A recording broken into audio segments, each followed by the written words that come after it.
If we automate everybody's job, who is going to buy all of your shit? AI outsmarts 90% of humans in emotional IQ test, but can it outfeel the rarest mind on Earth? If you want to master the art of being human in an AI world, smash subscribe now. This is the channel where EQ meets AI. I'm Lisa, author and emotional intelligence researcher. After years studying both advanced AI and the world's rarest personality, the INFJ, I'm putting them head to head. Today, we settle the ultimate question: can a machine ever out-empathize an INFJ? First up, pattern recognition. AI can analyze 10,000 facial cues per second, detecting micro-emotions even experts miss. It predicts your mood before you realize it yourself. But INFJs, they don't just see patterns, they feel them. Walk into a room and an INFJ absorbs the emotional climate instantly. They sense your stress from the way you stir your coffee. AI processes data. INFJs process energy. Score: AI 1, INFJ 1. Round 2, emotional response. AI can deliver the perfect supportive message every time. No awkward silences, no missed cues. But here's the brutal truth. AI gives you what you want to hear. INFJs give you what you need. They'll sit with you in your pain, no scripts, no algorithms, just presence. AI offers comfort, INFJs offer connection. Point goes to INFJ, AI 1, INFJ 2. Round 3, consistency and scale. AI never gets tired, never burns out. It can support millions 24/7 with zero emotional cost. INFJs, on the other hand, feel everything. They give until they're empty. That's why they sometimes vanish. The legendary INFJ door slam. AI wins on stamina. AI 2, INFJ 2. Final round.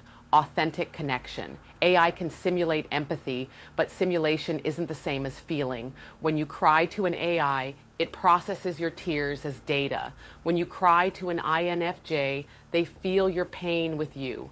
Here's what the research shows. AI can know emotions, but INFJs embody them. There's a difference between understanding and living emotions. Point to INFJ. AI 2, INFJ 3. Synergy, not competition. But here's the real plot twist. The most emotionally intelligent humans are already using AI to amplify their gifts. Smart INFJs don't compete with AI. They partner with it. AI handles the patterns. INFJs bring the meaning. The future isn't AI versus INFJ. It's AI plus INFJ. AI and automation have arrived, and they're going to transform society forever. From cashiers to CEOs, more jobs are getting replaced by the machines every day. I think we are seeing the most disruptive force in history here. We will have for the first time something that is smarter than the smartest human. It's hard to say exactly what that moment is, but there will come a point where no job is needed. You can have a job if you want to have a job for personal satisfaction, but the AI will be able to do everything. You will either be getting by based on a government lifeline, or you will be in the class of people that own the businesses complaining about all the taxes they need to pay to fund that lifeline. I think if your job is as routine as it comes, your job is gone in the next couple of years. A huge number of people are out of work, is that the elites start looking at those people and thinking, we don't really need them anyway. Imagine your company just did it. They've replaced the entire middle management team with Synergy AI, an algorithm that promises God-tier efficiency. And for a while, it works. Productivity is through the roof. Every report is flawless, and each decision is backed by terabytes of data. Then, a crisis hits. A critical supply chain collapses overnight. The AI solution?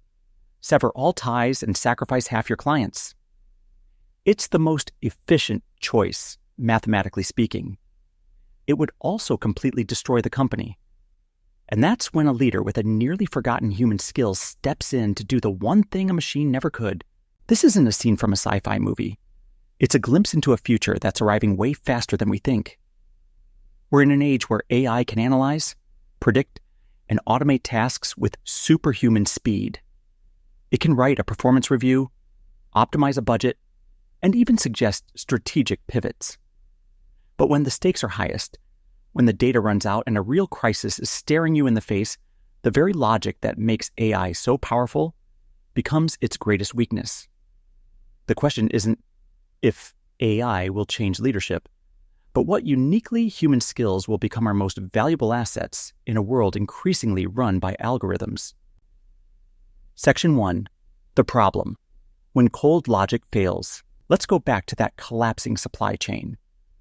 Synergy AI, the company's shiny new brain, processes the situation in milliseconds. It analyzes failure rates, contractual obligations, and financial projections. Its conclusion is as brutal as it is logical. The supplier is a lost cause. The most efficient path forward is to cut them loose immediately, absorb the short-term loss, and pivot to a more stable, albeit more expensive, alternative. On paper, it's a perfect data-driven decision. In reality, it's a catastrophic one. What the algorithm couldn't see were the decades of partnership with that supplier. It couldn't quantify the trust built over years of collaboration. There was no data point for the fact that the supplier's CEO was dealing with a family emergency, causing a temporary and solvable disruption. The AI couldn't grasp that cutting ties would send a shockwave of fear through every other partner, signaling that loyalty means nothing in the face of a statistical blip. The algorithm's logic was flawless, but its understanding was zero. It had no ethical or relational sensitivity. This is the fundamental blind spot of AI in leadership. AI gives us numbers. It can't give us nuance. It can flag a potential HR issue from email patterns, but it can't read the tension in a room or know that a team's silence means, hell no, not yes. An AI might flag an employee's dip in productivity, but it can't sit down with them, look them in the eye, and simply ask, is everything okay? When you lead by spreadsheets alone, you lose the story behind the numbers. The AI recommended amputating a limb to cure a bruise because it couldn't comprehend the difference. It was a perfect plan that would have led to a perfect failure. Section 2. The turning point, the human intervention. Enter Maria, a senior project manager who had been deemed redundant by the new AI system. She had been quietly moved to a special projects role, a classic corporate euphemism for the departure lounge. Maria didn't have access to Synergy AI's advanced analytics. She had something the AI couldn't download: relationships. While the AI was advising the C-suite to draft termination notices, Maria picked up her phone. She didn't call the supplier's corporate headquarters. She called the cell phone of the shift supervisor she'd known for 15 years. She didn't ask about fulfillment rates. She asked how he and his family were doing. And then she listened. For 10 minutes, she just listened. She learned about the CEO's family crisis, the temporary chaos it had caused, and the deep-seated panic among the supplier's staff that they were about to be abandoned. She heard the fear, but she also heard their resolve. They weren't failing. They were fighting. Armed with that context, Maria did something the AI would never do. She didn't propose a solution. She proposed a partnership. She worked with the supervisor to reroute a small portion of their most critical components through a secondary channel, a solution that wasn't in any playbook, but was born from mutual trust. She assured him they were in this together. In doing so, she didn't just solve a logistical problem. She transformed a crisis into a moment of profound loyalty. Section 3. The solution. The hidden skill revealed. What Maria demonstrated wasn't just a soft skill. It was the single most critical leadership competency in the age of AI: emotional intelligence. Emotional intelligence, or EQ, isn't just about being nice. It's a sophisticated set of human capabilities that AI, for all its processing power, can't replicate.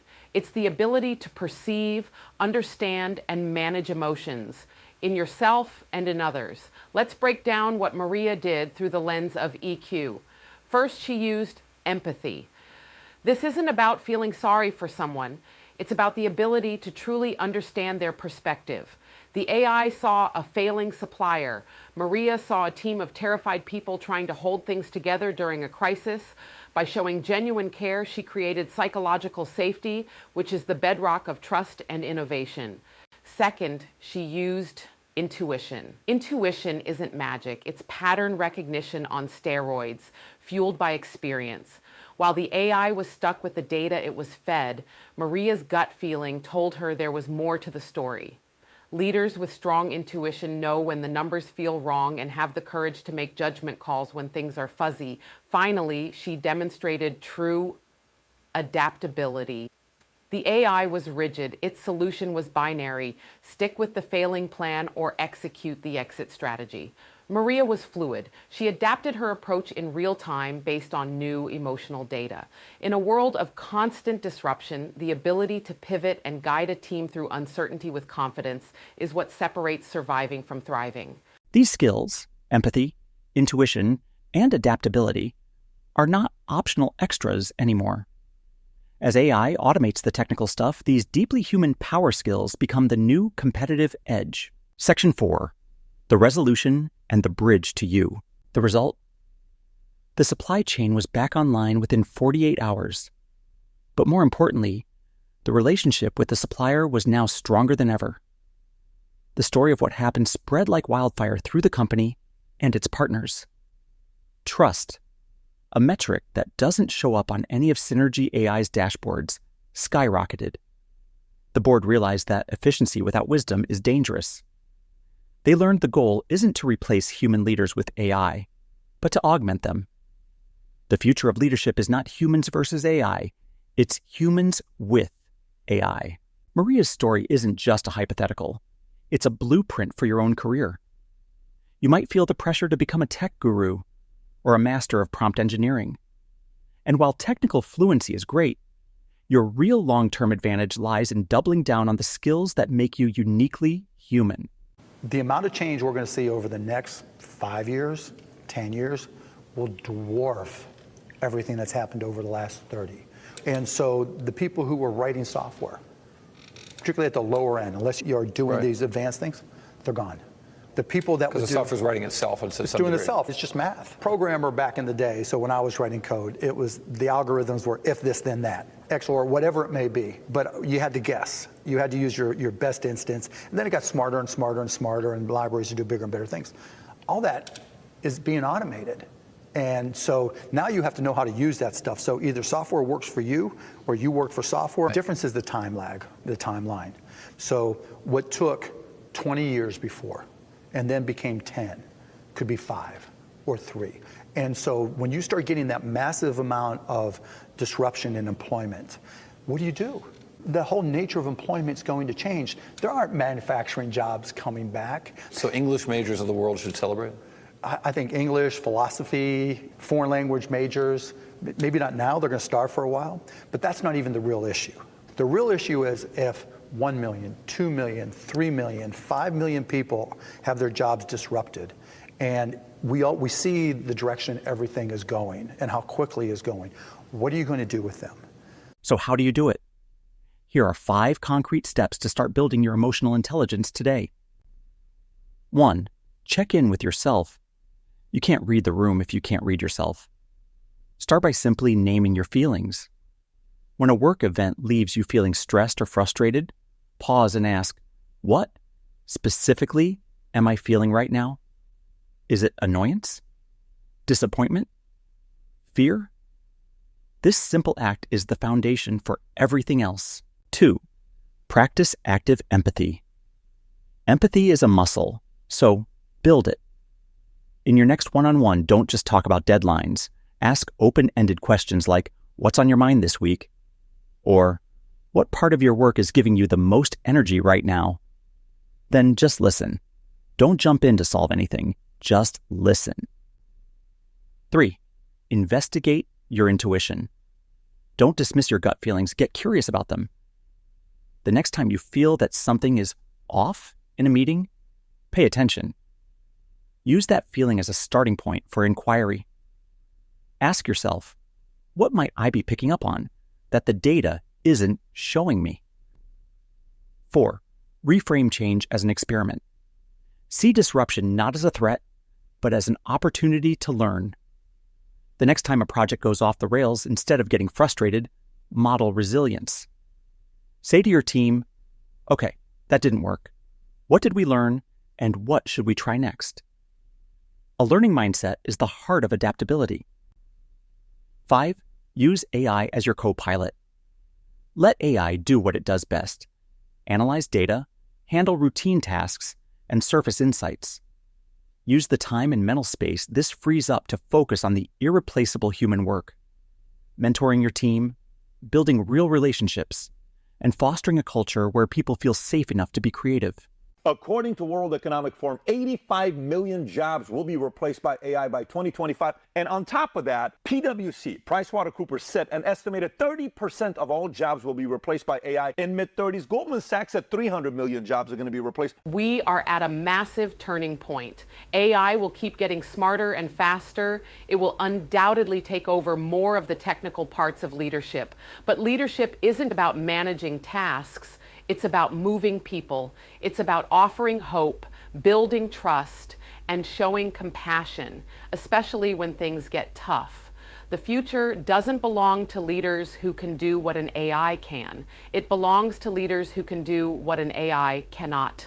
It belongs to those who blend tech savvy with deep human insight.